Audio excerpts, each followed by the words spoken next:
Tic Tac, there's some great eyewitness accounts of what is described as the Tic Tac.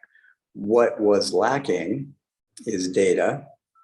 All of these platforms have fixed storage or a fixed amount of storage, and they only retain the data for any given mission, maybe a day.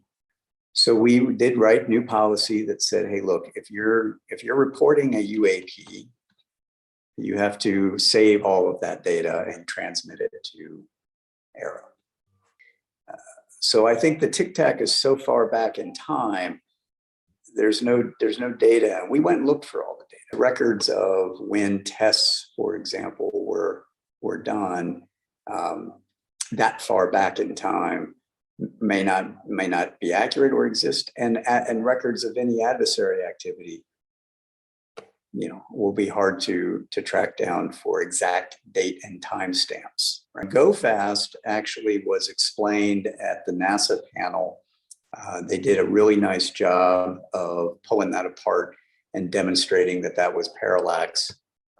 And gimbal, we had hypothesized was likely an artifact of how the sensor operates, as well as looking at a known object, probably a jet, and then seeing how that a FLIR blurs all of that kind of information. And so the only way you're going to prove that is you actually have to recreate it in the lab. And so one of the things that I had tried to get started before I retired was to do that, get the actual sensor platform or one of the laboratory surrogates, and go recreate the entire scene in the lab and make sure that it does what we think it does, so that you could close that out as well.